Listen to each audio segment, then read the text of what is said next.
So it's March 2023. We are coming up on the 3-year anniversary of the COVID-19 lockdowns. Now, for me, it officially started on March 10th because that was the night that I went to go see a K-pop show at the Houston Rodeo, which turned out to be the last show of the rodeo that year.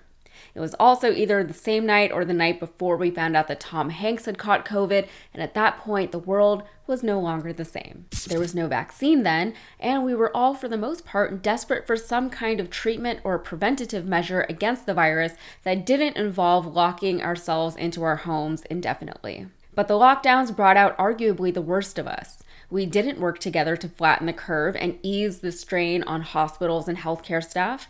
No, instead, we rebelled against the lockdowns, refused to wear masks, and protested in front of hospitals. The virus didn't miraculously disappear by April like then President Trump promised it would based on no evidence at all. It's going away. No, it'll go away like things go away. No, instead, it never went away. It's still a part of our reality 3 years later.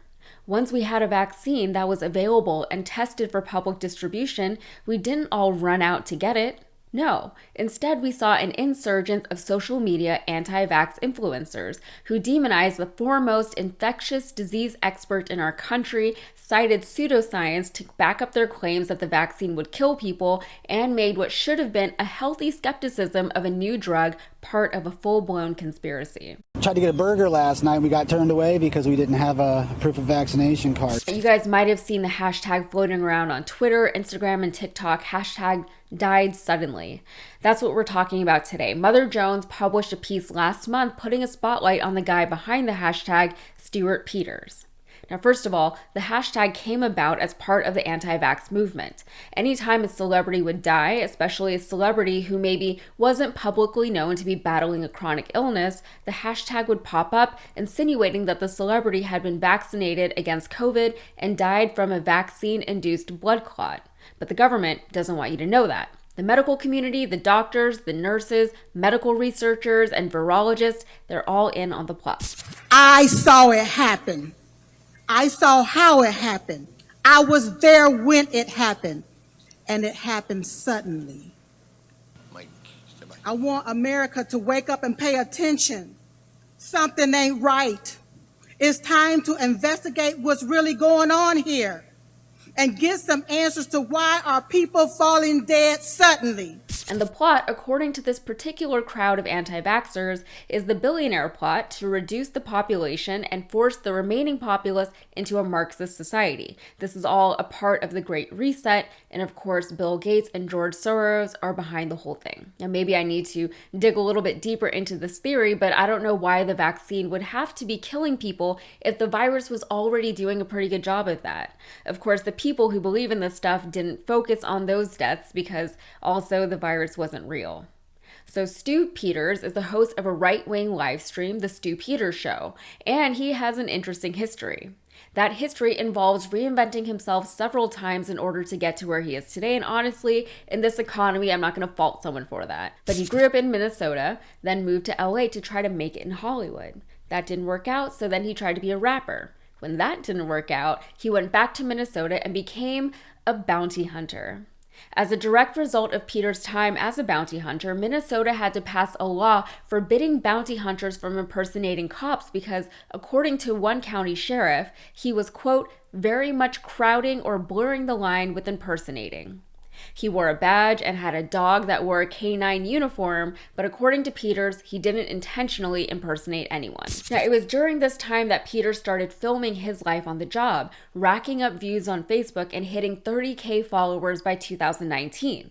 In these videos, he would express his disdain for the people he was apprehending, disparaging people on welfare who were buying things that, according to Peters, they weren't supposed to be buying, and blaming Black people for deaths and violence at BLM protests.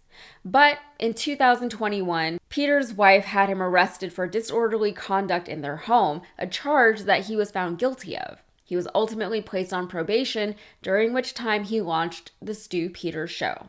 Okay, I'm not going to go into too much detail about the things he discussed on the show because it's the same old stuff that you would expect to hear. There's racism against Black people, anti-Semitism, the persecution of white people, the persecution of Christians, child trafficking, defense of the insurrection, Satanism, the pandemic, the cabal, etc., etc. And with all of that came the anti-vax stuff, which of course was just a part of the bigger Great Reset theory.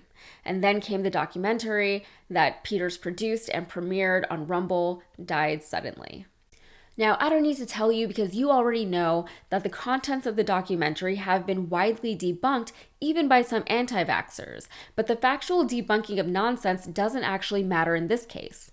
A lot of what the QAnon and QAnon-adjacent followers believe has already been unproven multiple times in multiple ways. They don't care, they believe it anyway.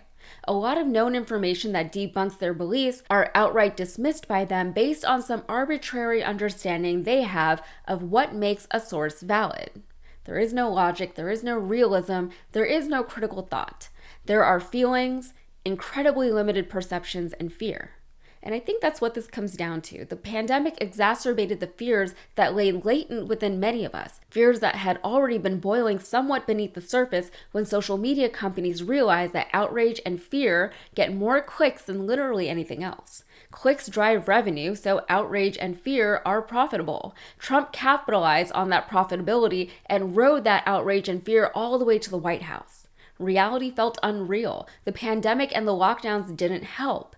Things only got worse the more isolated we became from one another.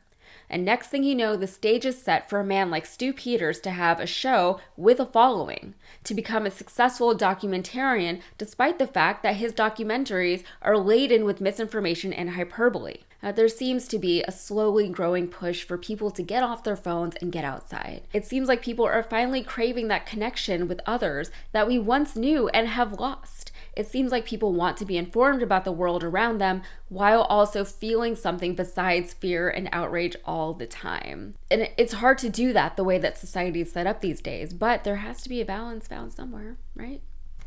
All right, that's it for me. If you got anything out of this, please like and subscribe, and be sure to follow me on Instagram and TikTok.